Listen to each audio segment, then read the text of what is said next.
दोस्तों, अगर आप उन लोगों में से हो जिन्हें लगता है कि इजिप्ट में सिर्फ पिरामिड्स ही इकलौती ऐसी चीज है जिनके बारे में वैज्ञानिक कुछ नहीं कह पाते, तो ऐसा बिल्कुल भी नहीं है, क्योंकि पिरामिड्स के अलावा भी इजिप्ट में और भी कई ऐसी चीजें खोजी गई हैं जिनके बारे में बोलने से वैज्ञानिक भी कतराते हैं। तो चलिए जानते हैं इजिप्ट की इन्हीं खोजों के बारे में हमारी इस वीडियो के जरिए। Number 10, Tutankhamun daughters. Egyptian culture में द बॉय किंग के नाम से मशहूर तूतनखामुन के बारे में भला कौन नहीं जानता, लेकिन क्या आपको पता है कि बहुत ही कम उम्र में 18th डायनेस्टी के राजा बनने वाले तूतनखामुन भले ही वो 8 या 9 साल की उम्र में राजा बन गए हों, लेकिन उसके बावजूद भी वो दो बच्चों के पिता थे। साल 1922 में जब आर्कियोलॉजिस्ट हावर्ड कार्टर ने तूतनखामुन के टूम को ढूंढा तो उन्हें उनके टूम से 2 चाइल्ड ममीज भी मिली, जिनको लेकर क्लेम किया गया कि वो तूतनखामुन के बच्चों की ममीज हैं। हालांकि आर्कियोलॉजिस्ट मानते हैं कि ये दोनों ममीज गर्ल्स ममीज हैं, जिनमें से एक तो प्रीमेच्योर बर्थ की वजह से मर गई होगी और दूसरी जन्म लेने के कुछ टाइम के बाद ही। लेकिन आखिर उनकी मौत कैसे हुई, इसका असली कारण बताने में आज भी एक्सपर्ट सफल नहीं हो पाए हैं। बहरहाल तूतनखामुन के इन बच्चों के नाम तो फिलहाल किसी को मालूम नहीं चल पाए हैं, लेकिन वर्तमान दौर में इनकी ममीज को हम 317A और 317B के नाम से जानते हैं। Number 9, mysterious pharaoh. आपने इजिप्शियन कल्चर को बिलोंग करने वाले फेरोहास के बारे में तो सुना ही होगा, क्योंकि इन फेरोहास के बारे में हमें बहुत से स्क्रिप्चर्स और एंशिएंट लिटरेचर में देखने को मिलता है। लेकिन आपको जानकर आश्चर्य होगा कि एंशिएंट सिटी हाजर, जो कि आजकल इजराइल का हिस्सा है, वहां पर आर्कियोलॉजिस्ट को 4300 साल पुराना एक ऐसा सिर मिला है जो कि पॉसिबली किसी इजिप्शियन फेरोहा का हो सकता है। एक्सपर्ट्स ऐसा इसलिए मानते हैं क्योंकि इस सिर के ऊपर इजिप्शियन कल्चर को दिखाने वाला कर्ल्ड कैप विग लगा हुआ है, जिसे सिर्फ और सिर्फ फेरोहास ही लगाते थे। खैर, सबसे शॉकिंग तो यह है कि अगर ये सिर किसी फेरोहा का है तो उसके बारे में किसी भी जगह मेंशन क्यों नहीं है, और अगर ऐसा नहीं है तो वो कौन लोग थे जिन्हें उस वक्त इस तरह के विग पहनने की इजाजत थी। Number 8, giant king. दोस्तों, जायंट्स के बारे में दुनिया के लगभग हर कल्चर में बात की जाती है।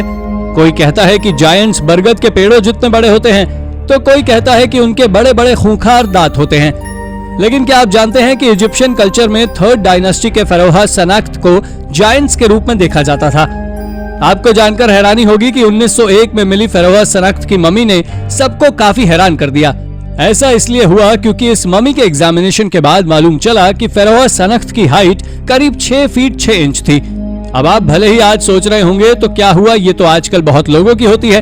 तो मैं आपको बता दूं कि करीब 4700 साल पहले जब सनाख्त इजिप्ट पर राज किया करते थे, तब एक एवरेज ह्यूमन मेल की हाइट मात्र 5 फीट 6 इंच हुआ करती थी। इसलिए 6.5 फीट का इंसान उनके लिए जायंट ही हुआ। खैर, अब जो भी हो, पर एक्सपर्ट्स उस वक्त के हिसाब से इस बात का जवाब ढूंढने में अभी तक असफल रहे हैं कि आखिर फेरोहा सनाख्त की हाइट इतनी कैसे थी। Number 7, lost temple of Ptolemy IV। Egypt को एक ऐसे देश के रूप में देखा जाता है जिसकी धरती के अंदर इतिहास से जुड़े कई सारे ऐसे अनछुए राज दफन हैं जो समृद्ध इंसानी इतिहास को प्रदर्शित करते हैं। दोस्तों, इस देश से कई ऐसे एंशिएंट आर्टिफैक्ट्स और हिस्टोरिकल स्ट्रक्चर्स बरामद हुए हैं जो कि काफी ज्यादा अट्रैक्टिव और शानदार हैं। शायद ही आपको जानकारी हो कि इन आर्टिफैक्ट्स की सीरीज में साल 2019 में आर्कियोलॉजिस्ट को एक और सफलता मिली, जब एक सीवेज की सफाई के दौरान यहाँ काम कर रहे मजदूरों को करीब 2200 साल पुराना एक टेम्पल नजर आया।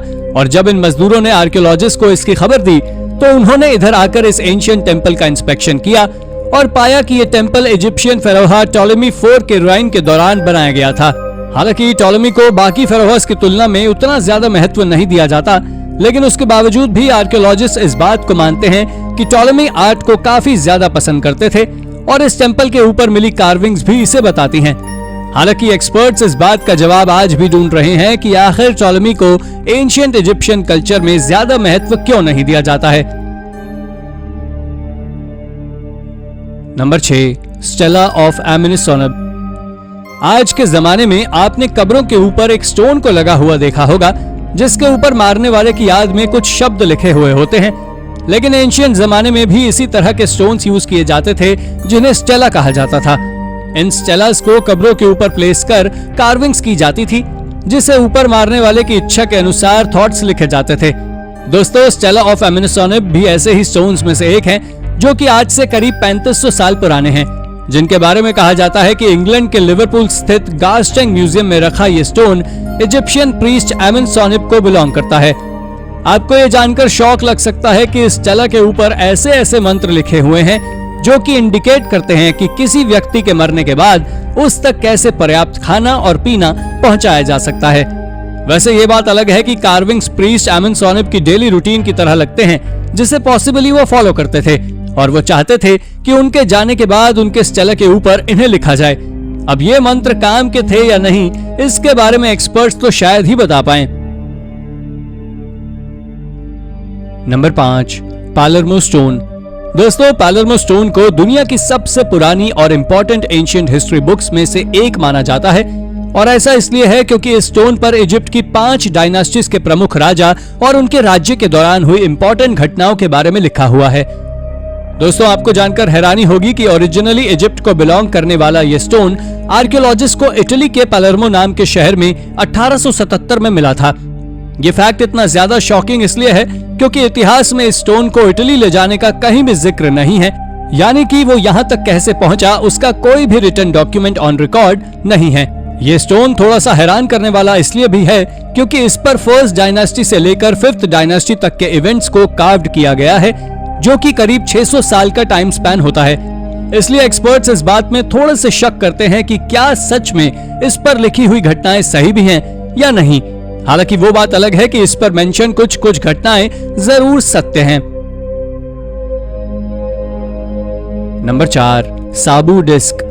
1936 में इजिप्ट के नॉर्थ सकारा में मिली शिस्ट डिस्क, जिसे हम साबू डिस्क के नाम से भी जानते हैं, वो अपने आप में काफी ज्यादा अनोखी है। आपको जानकर हैरानी होगी कि साइंस के एक अद्भुत एंशिएंट इन्वेंशन के रूप में देखी जाने वाली इस डिस्क की सबसे खास बात यह है कि इस डिस्क को 5000 साल पहले बिना किसी साइंटिफिक नॉलेज के सिर्फ छेनी और हथौड़े से बखूबी बनाया गया था। हालांकि इसको बनाने के पीछे की असली वजह क्या थी वो आज तक हम सभी से दूर है, लेकिन कई लोग मानते हैं कि व्हील बनाने की कोशिश में इसे बनाया गया था, जबकि कई लोग मानते हैं कि इसको बियर बनाते वक्त ग्रेन्स और हॉट वाटर को मिक्स करने के लिए बनाया गया था। वैसे इसे जिस लिए भी बनाया गया हो, लेकिन ऑनेस्टली ये चीज अपने वक्त के हिसाब से काफी ज्यादा आगे थी। Number 3, pyramid of Djoser. दोस्तों, आप सभी ने पिरामिड ऑफ गीजा के बारे में तो कई बार सुना होगा, लेकिन क्या आपने कभी पिरामिड ऑफ जोसेर के बारे में सुना है? अगर नहीं सुना तो मैं आपको बता दूं कि आज से करीब 4500 साल पहले बने इस पिरामिड को इजिप्शियन इतिहास का सबसे पहला पिरामिड के रूप में देखा जाता है। कहते हैं कि इस पिरामिड को इजिप्शियन फेरोहा जोसेर का टूम्ब बनाने के लिए बनाया गया था। आपको जानकर हैरानी होगी कि करीब 200 फीट ऊंचे इस पिरामिड को बनाने के लिए पत्थरों को सिस्टमैटिक ढंग से जमाया गया था, जिससे इसे एक शानदार और मजबूत शेप दिया जा सके। एक्सपर्ट्स बताते हैं कि यह जगह पर कभी बड़ी बड़ी वॉल से ढकी हुई थी, जिसके अंदर टेम्पल्स और इजिप्शियन कल्चर को प्रदर्शित करते हुए कई सारे मॉन्यूमेंट्स थे, लेकिन वो दुनिया से कैसे और कब गायब हो गए इसके बारे में कुछ कंफर्म नहीं किया जा सकता। बहरहाल, भले ही ये पिरामिड मिस्टीरियस हो, लेकिन तब भी इतना जरूर है कि अगर इस पिरामिड की नींव ना रखी गई होती तो शायद ही आज हम गीजा के पिरामिड्स के बारे में सोच पाते। नंबर 2, किंग टट जेमस्टोन। द बॉय किंग के नाम से मशहूर इजिप्शियन फेरोहा तूतनखामून का टूम्ब जब आर्कियोलॉजिस्ट को मिला, तब उन्हें इस टूम्ब से सिर्फ तूतनखामून की ममी ही नहीं बल्कि कई सारे नायाब आर्टिफैक्ट्स भी मिले हैं। इन आर्टिफैक्ट्स में एक नायाब येलो जेमस्टोन भी शामिल था, जो देखने में काफी ज्यादा खूबसूरत था।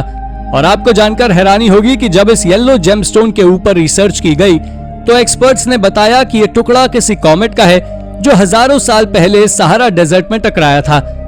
आर्कियोलॉजिस्ट तो इस बात में पहले से ही बिलीव करते हैं कि इजिप्शियंस एक्स्ट्रा टेरिटोरियल्स को काफी मानते थे, इसलिए पॉसिबली इस स्टोन को गॉड का तोहफा मानकर उन्होंने गहने में जड़वाकर अपने किंग को गिफ्ट किया होगा। खैर, इसमें सच्चाई जो भी हो, लेकिन एक बात तो श्योर है कि नायाब आर्टिफैक्ट्स वाकई में काफी ज्यादा खूबसूरत है। Number 1, 2300 year old sarcophagus. दोस्तों, इजिप्ट की धरती के अंदर इतने राज दफन हैं कि वो खत्म ही नहीं होते, और शायद यही वजह है कि इजिप्ट को आर्कियोलॉजिस्ट के लिए जन्नत माना जाता है। राजों को उगलती हुई इजिप्ट की इस धरती के अंदर से आर्कियोलॉजिस्ट को साल 2018 में एक ऐसा सार्कोफागस मिला जिसे देखकर हर कोई चौंक गया। आपको जानकर हैरानी होगी कि करीब 2300 साल पुराना ये सार्कोफेगस ब्लैक ग्रेनाइट का बना हुआ था, जिसके बारे में एक्सपर्ट्स मानते हैं कि उस वक्त ब्लैक ग्रेनाइट काफी अनकॉमन था, इसलिए जो भी व्यक्ति इसके अंदर दफन था वो काफी पावरफुल रहा होगा। इस सार्कोफेगस की स्थिति और पैकिंग को देखते हुए एक्सपर्ट्स इस बात को भी मानते हैं कि ये सार्कोफेगस अभी तक अनटच्ड ही था, क्योंकि इसके ऊपर मिट्टी की काफी मोटी परत जमी हुई थी। हालांकि आर्कियोलॉजिस्ट को अफसोस जरूर हुआ, क्योंकि सालों से जमीन में दबे रहने की वजह से उन्हें इस बात के सबूत नहीं मिल सके कि आखिर इसके अंदर कौन दफन था। होप कि आने वाले वक्त में हमें इस मिस्टीरियस सार्कोफेगस के बारे में कुछ जानने को मिल सके। तो दोस्तों, ये थी हमारी आज की वीडियो।